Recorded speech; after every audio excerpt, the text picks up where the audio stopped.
informer bino butu moi bande ko balande magazine Zoom Congo Plus bika bozwami to pesi bino mbote. Zoom Congo Plus, waouh, toujours prêt à vous informer. Bon que Seni est déposé qui avant projet à loi et répartition il y a ba siège dans gouvernement. Commentaire il y a bienvenue Makamba. Commission électorale nationale indépendante Seni na Mukuse et outaki ko déposer avant projet ya mibeko oyo ezali relatif na répartition ya ba siège na ministère ya intérieur oyo ekambamaka na vice premier ministre Henri Mova na présence ya collègue naye ya décentralisation Azarias Rouberwa.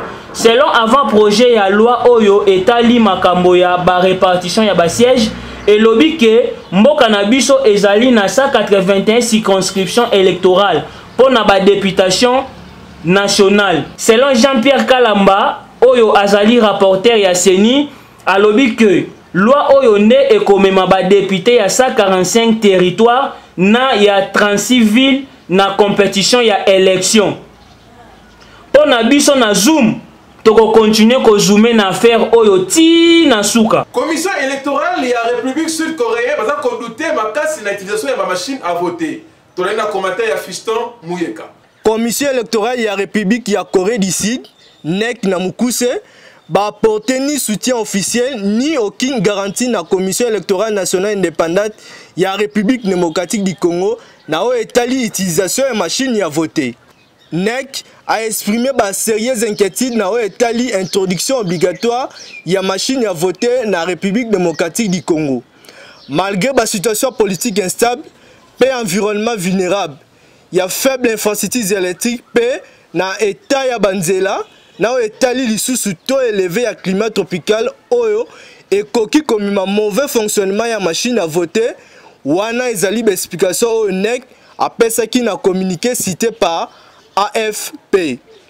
Seni nanga monaye alobi ete déjà bazali na campagne de sensibilisation à machine à voter. Environ 107 000 machines à voter et kozala pour 84 000 bureaux de vote pe machine moko pour na o etali secours pour 23 centres de vote o ezali prévu. Seni alobi lisusu ke utilisation de machine à voter ezali choité mais ezali décision o bazwaki pour na ko limiter coût ya élection. Alobi lisusu ete sans utilisation de machine à voter ezali impossible ya kokanisa élection na mvula oyo. Biso na Zoom Congo Plus, tolobi ete affaire oyo tokozumele yango ti na suka. Zoom Congo Plus, waouh, toujours prêt à vous informer.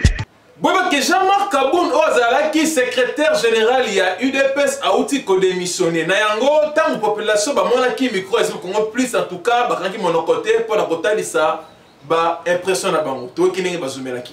Population quinoise, bien sûr, mais je suis d'abord cadre de l'UDPS.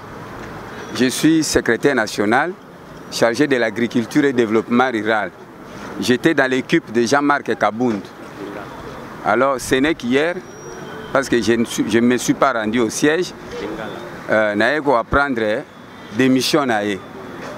Alors pour moi, je pense que c'est un membre de l'UDPS. L'UDPS c'est un parti qui est régi par le texte. Chacun, moto la moto, azalina, posa na ye, oya koyi ko sala. Azalaki secrétaire général, to outi congrès, congrès zalaki organisé, to élire nouveau président. Le nouveau président, azana ona musala, yako bongisa parti, azana ona musala, yako sangisa, parce que azana mission munene selon discours na ye investiture. Le secrétaire général, il n'a pas été démis de ses fonctions. Le secrétaire général a sali posanaye, oyo biso tokoyi koloba eloko musute, c'est un membre IDPS ezali ebale, IDPS ezali composé na ba membre belé. Je ne peux pas me réjouir ou donner kopesa eloko moko ezali contraire na posanaye ya motema. Po wana ezali posanaye. Azalaki nommé comme secrétaire général par le feu président Etienne Tshisekedi. Tokei na congrès, to élire nouveau président. Jusque là, moi, oyo azalaki na kati ya équipe na comme secrétaire national. Na apprendre yango ndenge na boza ko tunanga question na pe na confirmer yango na ba médias qu'il a démissionné na ebi ba raison te. Donc pour moi je peux dire tout simplement je l'aime bien, c'est un membre de l'UDPS. Dans un commentaire monsieur ko salate. Merci beaucoup pour la question. IDPS c'est parti démocrate. Et ils ont relaxé dans le monde que oui, il y a parti politique comme IDPS, comme dans le monde, ils ont démissionné. C'est ça et c'est un yangwana. Donc il y a parti même dans le monde, même dans les pays États-Unis, France, ceux qui sont ministres, ils ont ambition à démissionner. Voilà la démocratie. Donc, la démocratie, c'est comme ça, il faut être libre et exprimer volonté. Jamais il faut démissionner, mais il faut IDPS. Alors, le but de pouvoir, à cause de la poste, il y a un servir. Donc, il faut démissionner et la démocratie. C'est comme ça. Le principe, il y a gravité et spécialité. Partout au monde, ceux qui bâtissent une nouvelle équipe, donc il faut démissionner en attendant de constituer une nouvelle équipe. Et ça, il y a gravité. Et puis, ils ont dit que la liberté est un IDPS. Ce n'est pas pour autant dire que le fait qu'il y a démissionné, qu'à l'ongouille IDPS. Tu éviter, d'abord, l'équipe Yassika Oyo, nouveau président élu à côté en place, de Tokoye, parce qu'au réseau, il y a démission, il y a Jean-Marc Kaboun. Mais toutefois, il continue à rester membre de l'IDPS. Je vous remercie. Bon, mais qui moi les a copé ma casse, c'est ça qui passe la population, t'as vraiment qui micro, il y a un plus baloba qui po, bakozba sunga, tout l'année. Tozali na commune ya Mongafula, précisément na quartier Kimboala. Nzela oyo bozali komona boye eza route principale oyo e permetaka population ya quartier Chikapa, Don Bosco, pe Kimboala bakele na centre ville, pe bisika mususu. Kasi ya pasi pe mawa ezali ke nzela yango eza ya kobeba na ndenge moko ya kosakana te. Pe ezali kosala soni mingi penza. Kotala en plein centre ville pe na 21e siècle oyo tozali komona nzela ya boye lokola ya village Mpungu. Nzokande na kati ya capitale ya RDC. Yoka ndenge population azume. Kimboala. Tozana difficulté ya makazi. Na Kimboala wa population eza munene. Mais population azo souffrir kolela. Pona nini transport. Tozana transporter. Kaka ba moto ndenge monibus ya kate puisque nzele zate. Tozali ko senge pa ina ba konzi. Mais botala nani kamba biso na Kimboala. Tozana souffrance ya makazi. Bis ezate. Ce qui moto te, c'est que moi été. Et moto peut pas nous les cas. Talent nzela ndenge ezali carrément délabré. Donc bo sal sabiso ba konzi. Bino bo ponami na nzambe. Na prière na bino bozali ko sala nzambe soki na zui na ko salisa population. La population ezali biso na Kimboala. Biso tozali ba sans voix. Ngai nazali koloba. Nazali une fraction de cette population. Ya Kimboala ezali kolela. C'est que vous allez sans voix. Donc l'opportunité vous allez quand on a allé ko senga ba konzi. Bino vous allez batata. Après Dieu, c'est l'État. Ceux qui ont l'État au salaire le côté, c'est que la population vous allez toujours na kolela souffrance. Ba autorité compétente, boyo ki ndenge population à lobby. Révolution de la modernité vision chère. Ya chef de l'État ba côté oyo nanu ekotate. Soki bokotisi yango ekosala eloko. Na Zoom Congo plus. Tokozumele ba faire o tina suka. Excès de vitesse ya ba chauffeur na nzela ya bypass et bomisi papa yangane sala qui passe makasi tolani na reportage ya Florent Bilili. En tout cas, tu dois comprendre que tes routes ya bypass oyo malgré musala nango et tellement esela nyoso tuté mais degré ba accident ezo kosala mais ezo kosala passe makasi. Bobake mokolo ya lendi accident monene salamaki kaka na bypass wana likolo bikumbela mwanza ba faux chauffeur excès de vitesse ya minibus moko elokotaki papa ya ngani pe ememaki ye inde côte ti et fini na transco o etelemaki pe papa akufaki sur place. Et bongo tangu population bamonaki acte wana en tout cas batumbaki minibus wana sur place.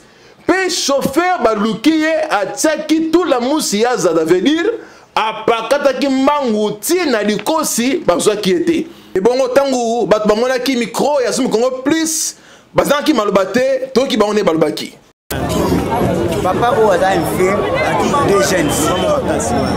Avec deux jeunes filles, na papa ou. Bon katisa. Maman a mis moi là.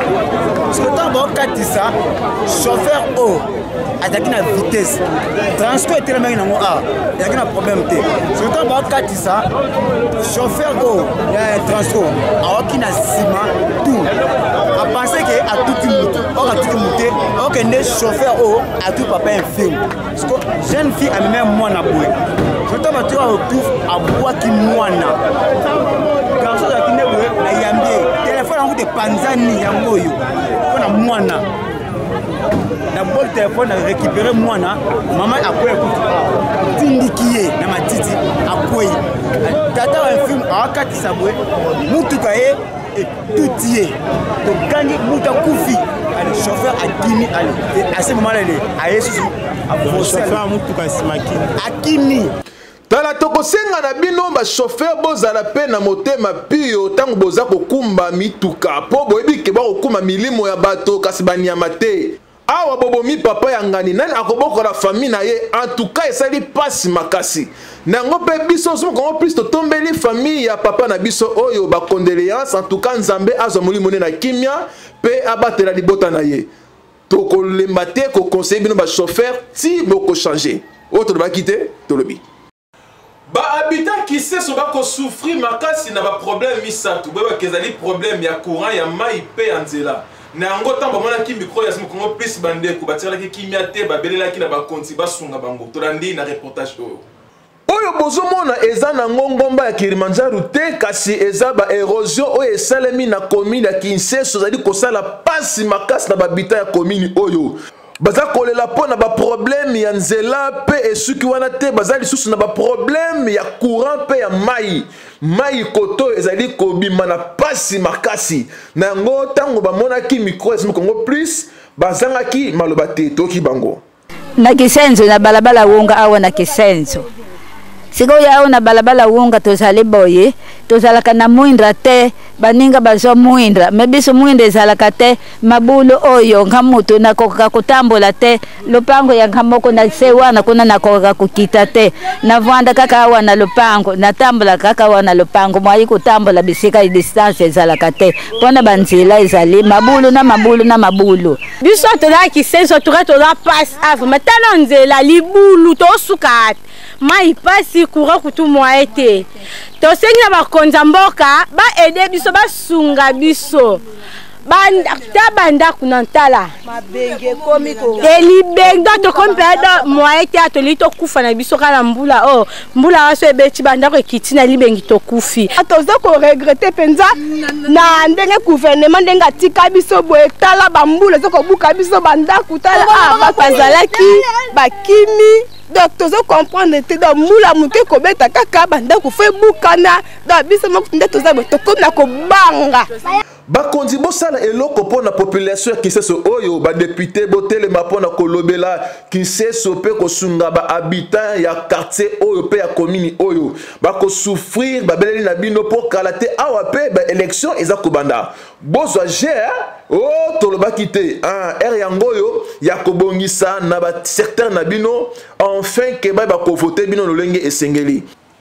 Docteur Désiré Bombile ozali sexologue pe nutritionniste azali kobikisa ba maladie ya bana basi nyonso ya makasi na nzela ya biloko kolia oye asali ba mélange nango bokende kuna bozala jamais déci pe ba papa na ba mibali ba ko souffrir na problème ya nzoto santé malamu kitoko te bokende kuna pon bokozwa bo pikiliki bo kundu ba nzoto tokendenge azumelaki. Voilà bandeko balingami na kutia susuna bino pour la continuité, il y a autre banné pour le la conception sur la fin parce que le bico est dans la carte ya sali biloko to liaka est dans la makoki belé pour la construire biso moi mais tous les équipes peut-être koyeba comment c'est possible pas ko bikisa comment c'est possible tondo ko bikisa comment c'est possible que anane ko bikisa oui mais tous les causes à la normale et tout na que to liaka on ne te bikaraté et ça parce que tu es to c'est la réalité. Alors, biso na niveau na biso, to surtout bandi ko sala effort ya ko faciliter nos tâches, na ko sala ka ba mélange pour na bino auto benga ba recette. Pas na biso dali ba kisité, pas na biso dali ba produit ndenge to kaka, mais dali ba recette. Mais à notre niveau, nous avons mis beaucoup de recettes. Déjà, j'ai plus de 150 recettes où elles sont déjà disponibles dans le cabinet na biso, où ko aider biso pour na ba différents problème de santé, problème il y a myome, problème il y a tension, problème il y a diabète, problème il y a miso, problème il y a hémorroïde, problème il y a gastrite, problème il y a rein, problème il y a foie, problème il y a lié la prostate, problème il y a troubles sexuels. Tous ces problèmes là, ils allaient continuer biso, tous ça a différentes recettes, ils allaient accompagner biso par rapport à la maladie wana. OK? Par exemple, le lot nous présenté biso oyo la bena combo ya prostandine. Prostandine et salami na tondolo. Et ça la base ya tondolo et salamaki pour na ko aider batu on va dire que souffrir d'un problème il y a prostate. D'abord ils allaient diurétique. Quand il pas diurétique, ça dit ils allaient ko permettre production normale il y a masuba, puis ils ko permettre rein et fonctionner normalement. Alors, tant que tout d'un coup comme le problème il y a blocage au niveau de masuba. Ils allaient qu'on sauter, ils allaient qu'on a lié na irréter ou ils allaient lié na problème à niveau ya vessie na yo. Alors pour nous permettre que travailler ça en malade, toujours on a qu'on soigner à partir à rein parce que la rein déplace moussa et salamaka pour la production à la urine. Tout ça la gastroactif. Gastroactif au terme gastro actif et outil bongo na mot de la gastronomie. Pratiquement la gastralgie, vous avez maladie qui attaquer l'estomac. Alors, il y a à la base, il y a coquille d'œuf, pour soigner, puis un mélange de sous, vous allez soigner l'estomac. Nous avons baptisé produit Oyo, c'est un suite très favorable. Vous avez un problème l'estomac à tout moment, même comme il sert, ne vous en faites pas, tout est composé. Vous avez la carte gastroactive. Et qu'on rend des situations faciles et puis qu'on résout le problème il y a santé et gastrique. Tout ça, autre bien, il y a comme il y a activator. Activator et zalipat. Et ça, il y a maki, et ça, il y a miliki, et l'ormusous. Alors, il y a un gros, ils allaient qu'on résout le problème lié à la difficulté sexuelle. Et ça, il papa, et ça, maman. Pas la papa, tu as un activator, pas maman, tu as un activator plus. Différence entre papa et maman, ils allaient la couleur, on est en gros. Parce que par maman, on a ajouté du chocolat. Alors, pour notre papa, le problème c'est lié à l'activité sexuelle, manque d'appétit sexuel, éjaculation précoce, manque de virilité, et voir aussi asthénie sexuelle, avec l'activateur, ça résout les problèmes liés à la camboine. Vous comprenez? Donc, le problème c'est que pour la difficulté sexuelle, l'activateur va résoudre ces problèmes-là. Il y a qu'à l'autre mise na tongo, l'autre mise na poko. Et dès que vous terminez cette boîte, vous avez un résultat. Alors, l'avantage pour ce que nous disons, ils allaient 100% naturel et sans effet secondaire. Il n'y a pas d'effet secondaire, il y a 100% naturel. Nous sommes à base à l'aliment. Donc, vous avez la santé, n'hésitez pas. Il y a encore d'autres, tout le monde en fur et à mesure de évoluer. Car la région de Bissau, la 4e rue, numéro 14, na Kimba ou Mariano. 4e rue, numéro 14, na Kimba ou Mariano. Mon Sikate na Wenza Mariano. Des places cabinet de ses amis. Ou encore, chaque jour du lundi au samedi, 8h à 16h. Na Zoyamba, na Koyokayo, na consulter sur le 5 avec examen. Tout ça, l'examen, ce qui est au 5 avec examen, et puis on va te donner ce qu'il faut pour que on retrouve bon gros santé. Donc, prenez rendez-vous, 4e rue numéro 14, Kimba ou Mariano. Alors, bakasoko tamboli ozu lobi côté kende pa na ye o succès pa na ye nani docteur Kabé spécialiste de maladies incurables. Tu veux kendenge APC. Mwana Congo olelaki mingi pour le problème ya santé lobi kona yo tala docteur Kabé yeyo aye ki mamangu po yene azali spécialiste même ya maladies incurables. Maladie nyonso yo oza ko souffrir na yango otamboli pe mingi yaka awa nde osuka na yango awa otie tembe omoni yango yokani apeseli oyo premièrement nazo se présenter déjà docteur Kabé ozo benga temple du roi Salomon oyo nzamba sali grâce pour la guérison yango nde nazo benga temple du roi Salomon docteur Kabé. Maladie incurable eza ebele bale maladie wana bande ko ebele baso souffrir na yango yango nde message ezala kaka soki ndeko azana maladie makasi atamboli amoni eloko te lokola ba insuffisance rénale lokola ba diabète lokola prostate lokola drépanocytose ou bien anémie SS paralysie 50 ans 0 mutazongi normal gros cœur, cirrhose de foie, tout type de cancer, tout type de tuber. Papa, et ça, maladie incurable. Hépatite B, hépatite C, bande de hépatite, temple yéyot. Hépatite C, hépatite B, bande de hépatite, gaillé.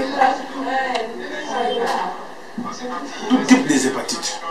Nalobi boye, botambo na bande. Naloba mepeke yaka yeba na ngalote. Nalobi boye tambola, tambola osuki na yo yaka osuki saka. Sur ce temple du roi Salomon.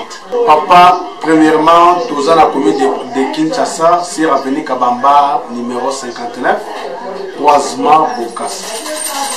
Référence station Total. Pompe à essence. Des séries tous allés. Numéro Nabissé Zali 09 90 18 67 15. On a arrêté Kabambar en face de la station Total au Komona, Bakomi na Mir, centre Èvre, Kotakaka, Tuna, Dr Kabé, au Kozaya Kosepela. Dr Kabé, aïe na le but comment la Congo. Zoom Congo Plus, waouh, toujours prêt à vous informer.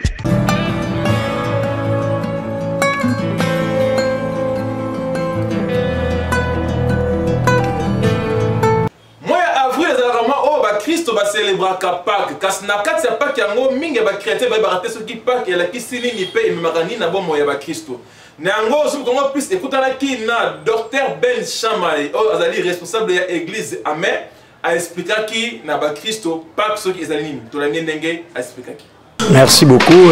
Pâques et outil na hébreu, Pessah oli koloba une traversée, un passage. Et outil na verset on kola zoloba na Exode chapitre 12. Ainsi Moïse a lobby, je verrai les sangs et je passerai au travers de vous. Donc à partir à Moana, Ndetobimisi, phrase Wana Pessa qui veut dire la Pâque, qui veut dire une traversée, c'est un passage. Et par rapport le lot, la vie courante, en Nzambe, la Pâque ne signifie qu'une traversée à outi na vie à Mokili, kokota na vie à Bonzambe.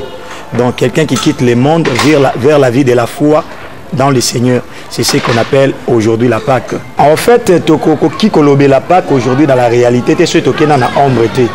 Par rapport à la ombre, quand on est tolobana à partir de Exode 12, Pâque pour Salama, il y avait deux parts. La première part, c'était la part, il y a agneau.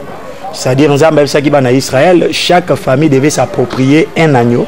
Et agneau, il fallait qu'il y ait Mobali, et puis il y a une année. Et il fallait qu'il soit conservé pendant 14 jours. Baïba ko remarquer ce qui a un défaut, a un tachité et pour que baïba ko liaye. Et tu ko remarquer ombre y a pas quoi na réalité cet agneau selon Jean chapitre 1 verset 29 et zalaki ko représenter Christ, c'est-à-dire lui l'agneau pascal. Oyo et sengela qui après que ba kanga na butu o ba kanga kaye il fallait qu'il batte la ce qui va retrouver pas na bête et tozomo na jugement wana ya agneau. À partir ya Pilate qui kolobalobi et pas ya mutu oyo n'a retrouvé ata mabe mon côté oyo bandaki ko mériter liwa. Par là nous comprenons que c'était lui l'agneau pascal. Mais agneau wana esengelaki bana Israël balia na mobimba nae. C'est-à-dire quoi? Bakolekisa na moto azala bouilli na moto te mais rôti au feu, bakolekisa na makolo nae, na michopo, na mukila, na mutu dans l'entièreté. Et puis bakoliae avec de pain sans levain, bakoliae na matiti ya mobesu. Et par là, nous allons interpréter que cet agneau comme type de Christ, tu peux remarquer il est monté dans son entièreté. Donc, ils ont la partie mon côté en zotonaï, ils ont qui épargné le jugement et Nzambe. Donc, ce pasteur n'est pas l'église, a célébrer Sainte Seine na lipa ya ipak, azui vitalo. On a toujours banga 20 parce que là où il s'aka, n'a évité ce pasteur, on a pas ça qui est permission dans la Bible pour qu'il y ait Nzambe.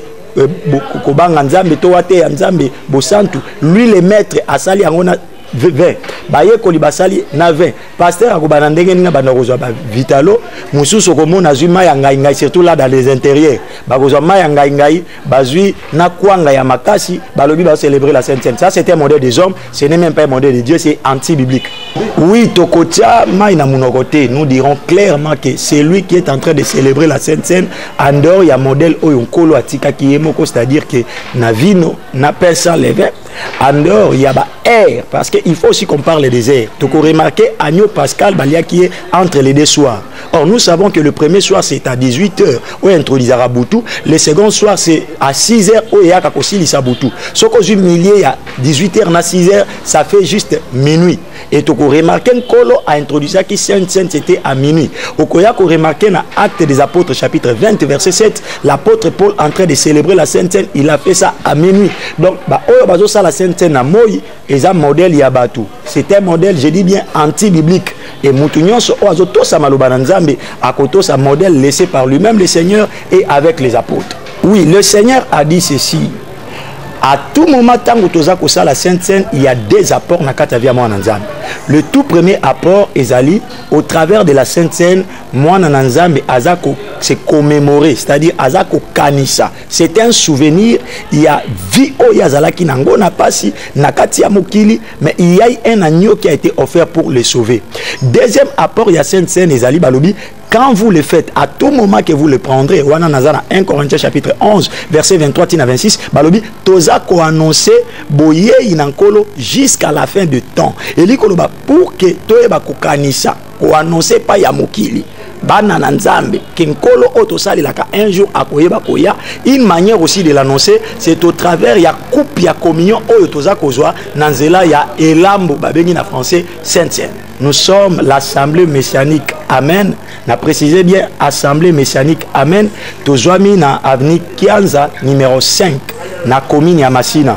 Référence Ezali Okitika kana marché à Liberté première porte à partir ya Wabonwana otunika kana zolingana comme na église catholique okoya bakomema mbala moko tina Kianza numéro 5 pewana okokuta biso tosanganaka tout le mardi à partir ya 17h, tous les jeudis à partir il y a 17h et puis dimanche à partir il y a 8h30. Ce qui moutoye akoya kokuta liloba tozo te yango kaka ninge tozo mesanate obosa la koyisa bango la parole dans son entièreté dans toute cette vérité telle qu'elle est laissée par les apôtres et puis akopa molanzam pour me coordonner pour na bato bazam ici kalinga et adresse l'église.ya koya okobenga biso na Orange na 089 6509 089 6509 tokobenga biso na Vodacom 081 81 31 115 081 81 31 115.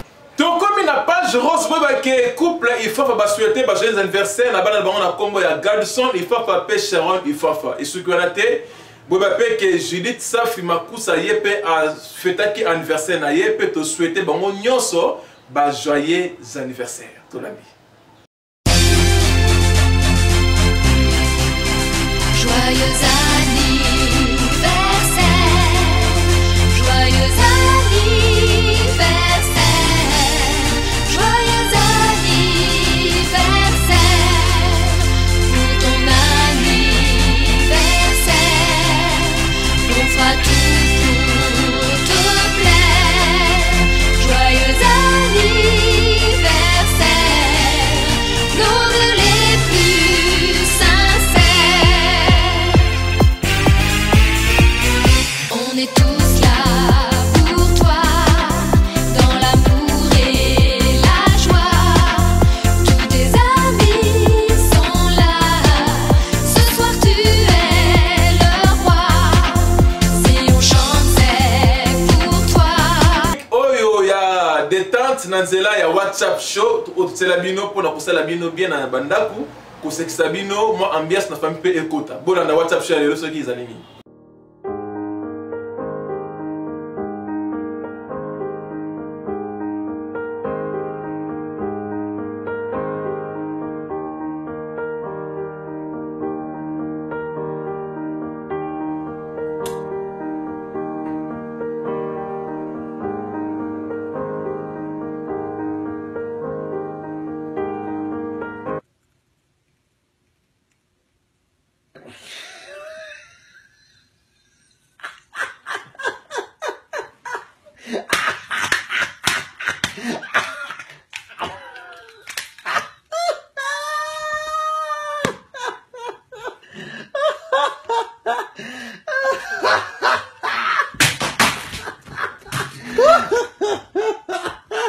Tokomi na suka ya magazine na bino oyo bozela kanabanda ku Zoom Congo Plus, vraiment tous allez ensemble na bino soki olengi to lobela produit na yo, to lobela anniversaire na yo, to lobela ba biloko na yo, en tout cas ko hésiter te benga na ba numéro ya Zoom Congo Plus okozala jamais dessus.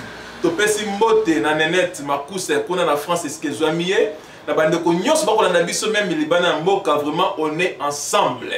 Nebi ke bozela ratango oyo te. Maître Ligo apporte Silas Combo, tout bêtement ensemble Nabino. Na Zoom Congo Plus, ya musika et komi pembeni. Na Zoom Congo Plus, tozo zou. Tozo zou. Toko zumele bino, ti nasuka. En tout cas, on va kotika bino te, na koyati na banda ko na bino. Boye mbangai. Bongo te, yambio.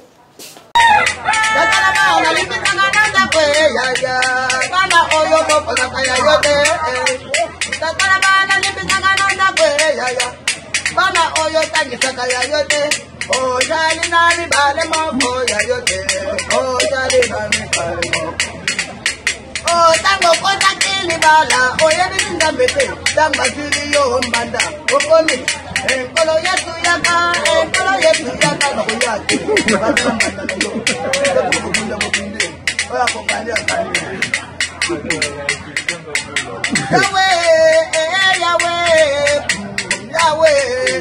Yahweh, kataki ni bana, tikishari tena mama, kataki ni bana, tikishari tena mama. Gamba sala tumayele, abibiti mambongo ya mapa, soki mambongo ya kuputa, nibali banyengi matama zawe.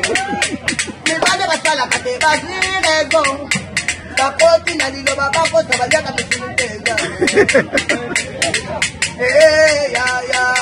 Nibali gobe ya, tatarabana lembo manda, kwele kestro. Yahweh, ngaibo wuli na ye. Zambe Yango langa Ndintete Ngaina matakina ngoma Soko kwe Koluka lutu ya bana Nana tindi Mama kanti na nande kosuwapi Ngama umbu na yo Yawe Yano nanga Awa yo wele likobala Awa yo wele likobala Yebaka mobile diya salakate Kotana yo ya matembele Mama, ya papa. Merci.